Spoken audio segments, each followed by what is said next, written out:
for the next question. Question is, Brandywyne Village is privately owned but publicly subsidized. It has been and is made affordable through state and federal subsidies. Though the owner may soon be eligible to convert some of those units, 230 plus affordable housing units out of 402 total units, to market rate rents. The owner may also look to sell these units. What are your thoughts on both of these respective scenarios? Would you be in favor of each, and why?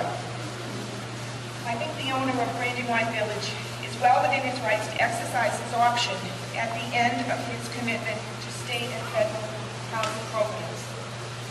Do I think we should work with him to see to the needs of those individuals who are on fixed incomes and have lived there for many years? Absolutely.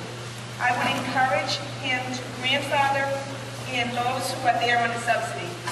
Once the unit became vacant, for whatever reason, the owner should be able to relet at market rate.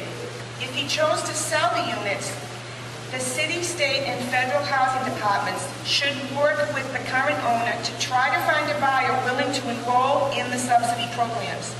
Ultimately, the goal should be not to displace anyone if it can be avoided, and I would place all of my energies into trying to make sure that those folks who have lived there upwards of 20 or 30 years are given every opportunity to stay there for as long as they want to stay there.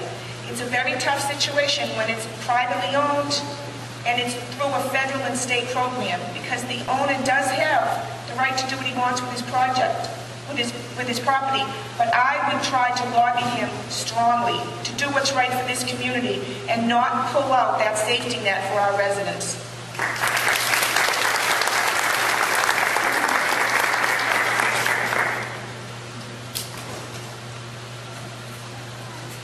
As most of you know, the people who live in Brandywyne Village need affordable housing the most, particularly our senior citizens, who I care deeply about in this community. There's pending legislation to keep those units right now affordable up at the State House. And I promise you, if elected as your state legislator, I will support that legislation and push it forward. There's also a second option, working with the developer. As units open up, if there's folks that have been grandfathered in, that have been there and need those affordable units, I say, as your legislator, I will work with those people and the developer to keep those units affordable. Also, affordable housing in our community is an important issue. I work closely with Al Caldarelli and the East Boston CDC and NOAA, the Neighborhood of Affordable Housing. And in particular, the seniors of our community. I was part of the team, the original team, that worked on the old Joseph Barnes School. And look what a wonderful turnout that came out to be. And I will continue to fight for those seniors and affordable housing in this community. Thank you.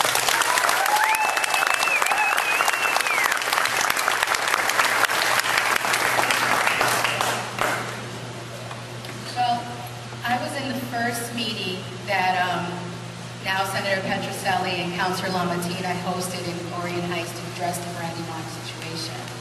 And, you know, considering the housing stock we are here, we need to preserve all of our affordable housing in this community. And that's exactly what I plan to do. I support legislation that will help and preserve Brandywyne to be an affordable housing so the families that live there can continue to stay there. Thank you.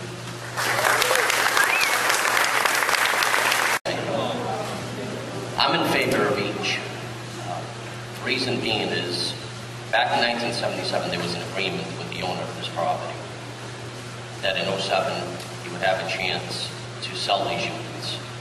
Now, if we go back on our word, we're going to stop other developers from coming in and building affordable housing. Of course, everybody needs a place to live.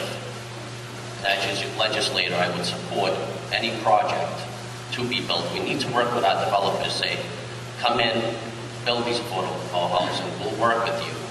But we need to give something back also to the developers. But we would have to make sure that all these people have a place to go.